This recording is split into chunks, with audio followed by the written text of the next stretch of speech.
خواتین و حضرات، پروگرام دین و دانش میں آپ کا ایک بار پھر خیر مقدم کرتا ہوں. ہم گفتگو کر رہے ہیں ڈاکٹر اسرار صاحب کے بارے میں، عاقب سعید صاحب سے جو ان کے صاحبزادے ہیں. عاقب صاحب، آپ فرما رہے تھے کہ جو سن 56 میں، یہی سال تھا نا سن 56 کا یا 57 کا، 57 کا، جس کے اندر وہ ماچی گوٹ میں وہ بحران پیدا ہوا جماعت اسلامی کے اندر. جی ہاں، میں عرض کر رہا تھا کہ MBBS کرنے کے بعد اسلامی جمعیت طلبہ سے تو از خود وہ فارغ ہو گئے، اس لیے کہ اب طالب علم نہیں رہے. وہ فرماتے ہیں کہ جس دن میں نے وہاں سے استعفیٰ دیا، اسی دن میں نے جماعت کی رکنیت کا فارم فل کر دیا. ایک دن بھی نہ رہے جماعت کے بغیر جماعت کے ایک دن بھی، زندگی کا ایک دن بھی نہ گزرے. اور چونکہ ان کا ایک بیک گراؤنڈ بھی تھا، بہت جلد انہیں جماعت کی رکنیت مل گئی. اور پھر وہ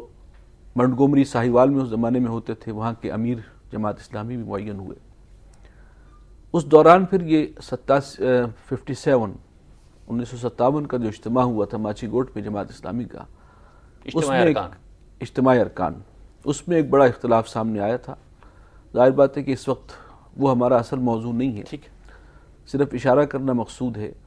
کہ وہاں اختلاف رائے یہی تھا کہ جماعت اسلامی نے الیکشن پولیٹکس میں جب سے حصہ لیا، 1951 کے انتخابات میں جماعت اسلامی پہلی مرتبہ الیکشن کے ارینا میں کودی تھی. اور اس وقت سے ایک 57 کے اجتماع میں پھر اس خیال کا اظہار کیا گیا کہ اس سے ہمیں نقصان پہنچا ہے اور ہمیں واپس آنا چاہیے. محترم ڈاکٹر صاحب کا بھی خیال یہ تھا کہ جو اصل فکر تھا مولانا مودودی رحمۃ اللہ علیہ کا، اس کے حوالے سے یہ پالیسی جو ہے الیکشن میں حصہ لینے کی، یہ اس سے ہم آہنگ نہیں ہے، اور ہمیں اس کو چھوڑ کر واپس اپنے اصل راستے پر ذہن سازی ہو، قرآن کے ذریعے، دین کے ذریعے پہلے افراد کے اندر انقلاب پیدا کیا جائے، ان کے قلب و ذہن کو بدلا جائے، پھر ایسے معاشرے میں ایسے افراد جب بڑی تعداد میں ہوں گے تو پھر اگلے مراحل شروع ہوں گے. تو بہرکیف اس پر اختلاف کی بنیاد پر محترم ڈاکٹر صاحب نے اس وقت 24 سال کی عمر میں 240 صفحے کا ایک اپنا بیان وہاں پر پیش کیا تھا، اور جس میں سارا زور صرف اس بات پر تھا کہ جماعت کا اصل فکر یہ تھا، اور اب یہ جو الیکشن پولیٹکس والا فکر ہے یہ اس سے ہم آہنگ نہیں. اور بقیہ لوگوں کا بھی خیال تھا کہ اس سے ہمیں کوئی نقصان پہنچا. چنانچہ ایک قابل ذکر تعداد جس میں صف دوم کا بھی حصہ تھا، مولانا امین حسن اصلاحی صاحب، مولانا عبدالغفار حسن صاحب وغیرہ، یہ جماعت سے الگ ہوئے تھے. اور جیسے کہ آپ نے ابھی بات کی تھی شامی صاحب سے بھی، کہ اس وقت ڈاکٹر صاحب تو بہت جونیئر تھے،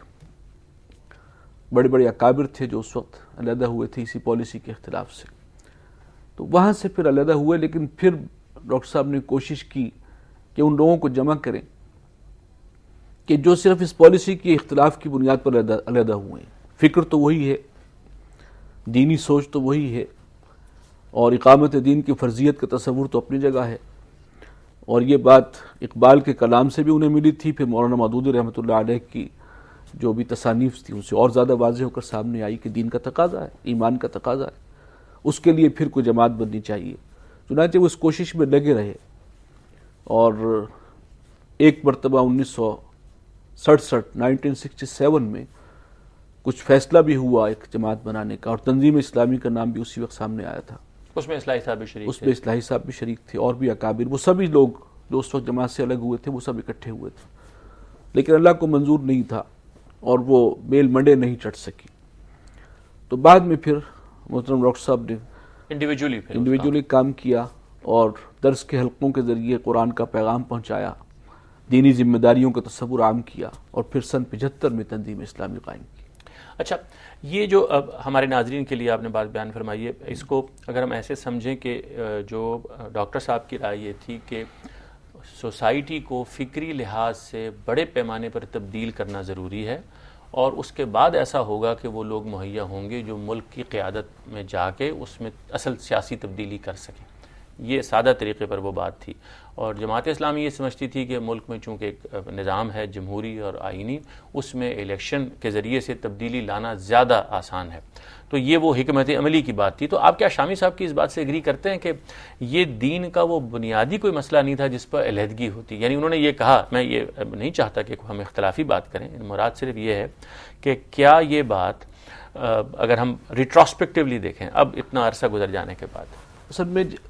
ہمیں دیانتدارانہ طور پر دیکھنا چاہیے دونوں طرف کی آراء کو. جہاں تک مجھے یاد ہے صرف یہ اصولی اختلاف ہی نہیں تھا، کچھ تجربات بھی جماعت کے کارکنوں کے ایسے ہوئے تھے کہ انہوں نے فیل کیا، جو مخلص دردمند کارکن ہیں، کہ جب سے الیکشن پولیٹکس میں ہم آئے ہیں ہمارا ڈیمیج ہو رہا ہے مختلف اینگل سے، جس کو میں اس وقت مشن ڈیمیج ہوتا ہے ان کے خیال میں، مشن ڈیمیج ہو رہا ہے، اور ہمارے جو کارکنوں کا ایک معیار تھا تقویٰ الہیت، وہ بھی متاثر ہوئی، وہ متاثر ہو رہا ہے تیزی سے۔ اصل میں یہ بھی ایک تشویش ساتھ تھی، یہ دونوں فیکٹرز اکٹھے تھے۔ اور جہاں تک اس کا تعلق ہے کہ اس راستے سے اسلام آ سکتا ہے یا نہیں آ سکتا الیکشن پولیٹکس کے راستے سے، تو محترم ڈاکٹر صاحب کا خیال جو بعد میں انہوں نے پیش کیا اس میں یہ بات بھی شامل تھی کہ خاص طور پہ پاکستان کے ماحول میں جہاں جاگیردارانہ نظام ہے، جہاں برادری سسٹم ہے، لٹریسی ریٹ بہت ہی کم ہے، یہاں پر، اور پھر یہ کہ اسلام کے نام پر جب مختلف جماعتیں اٹھتی ہیں الگ الگ اسلام کا نعرہ لگا کر، اسلام کے ووٹ تقسیم ہوتے ہیں، تو یہاں پر اس راستے سے غلبہ و اقامت دین کی منزل تک پہنچنا نیکسٹ ٹو امپاسبل، ناممکن ہے، ان خاص حالات کی وجہ سے بھی جو پاکستان کے، اور وہ وقت نے ثابت کیا کہ ان کی بات کافی حد تک صحیح تھی، اس لیے کہ یہ جو جدوجہد رہی اسلامی جماعتوں کی، وہ تو اب مختلف الیکشن سے گزرنے کے بعد کوئی قوت نہیں پکڑ سکے، اور اس کا اثر ہم نہیں دیکھتے اپنی چنانچہ وقت گزرنے کے ساتھ ساتھ محترم ڈاکٹر صاحب کو اس پر اور یقین حاصل ہوا کہ وہ بات جو تھی کہ یہاں پر الیکشن پولیٹکس کے ذریعے نہیں آ سکتا اسلام، وہ بات صحیح ثابت ہو رہی ہے، یہاں تک کہ ایم ایم اے کو 5 سال حکومت میں رہنے کا موقع مل گیا، اور شاذ کوئی تبدیلی آئی ہے، شاذ کا لفظ بھی آپ زیادہ مبالغہ کر رہے ہیں، اسلام کے حوالے سے کوئی تبدیلی نہیں آئی۔ صحیح۔ ڈاکٹر صاحب کی جو دعوت تھی، جس میں وہ پھر انڈیویجولی جماعت اسلامی سے الگ ہونے کے بعد لگے رہے، اور انہوں نے کوشش جاری رکھی کہ اس کے لیے کوئی تنظیم بنائیں، کیونکہ اس فکر کا بنیادی اصول یہ تھا کہ جماعت کے بغیر فرد کی کوئی زندگی نہیں، یعنی وہ جو دینی تعبیر رکھتے تھے اس کے لحاظ سے التزام جماعت یا کسی جماعت کا ممبر ہونا یا اس کے ساتھ وابستہ ہونا ضروری تھا۔ یہ جو گزرے ہیں سال قریباً 10، جس میں پہلی کوشش 67 میں ہوئی آپ نے فرمایا، اور اس کے بعد پھر 75 میں جا کے تنظیم اسلامی بنی ہے، وہ ان کی کوشش رہی کہ لوگوں کو جمع کر کے یہ کام کرتے رہیں۔ اس دوران میں انہوں نے قرآن کی دعوت کو جاری رکھا، یعنی یہ دو ان کے تھے دھارے، ایک جس میں وہ قرآن کی صرف دعوت دیتے تھے، قرآن پڑھاتے تھے، اس کے حلقے آرگنائز کرتے تھے، اس میں عربی بھی پڑھاتے تھے، اور دوسری جانب وہ قرآن کے فلسفے کو جس طرح سمجھتے تھے کہ بھئی وہ غلبہ دین تک لے جاتا ہے، اس کے لیے ان کی عملی کوشش جاری رہی۔ بالکل صحیح۔ پہلے ہم چاہیں گے کہ قرآن کے بارے میں بات کریں۔ ہم یہ دیکھتے ہیں کہ عام طور سے دینی جماعتیں ہماری مبنی ہیں مکاتب فکر پر،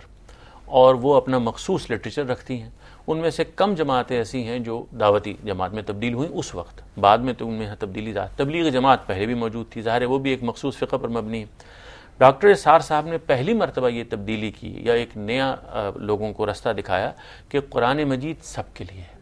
اور قرآن مجید کو عام فہم کرنے میں انہوں نے اپنی ذات سے اتنی زیادہ کوشش کی کہ کچھ لوگوں کو یہ پسند بھی نہیں آیا، بلکہ مجھے یاد پڑتا ہے اس زمانے میں ہم بھی ان کے خوش چینوں میں سے تھے کہ ڈاکٹر اسرار کے خلاف ایک مہم باقاعدہ آرگنائز کی گئی کہ یہ بات صحیح نہیں ہے کہ قرآن کو عام آدمی کے لیے کھول دیا جائے۔ میں چاہتا ہوں آپ اس دور کا اور اس بات کا کوئی تذکرہ فرمائیں۔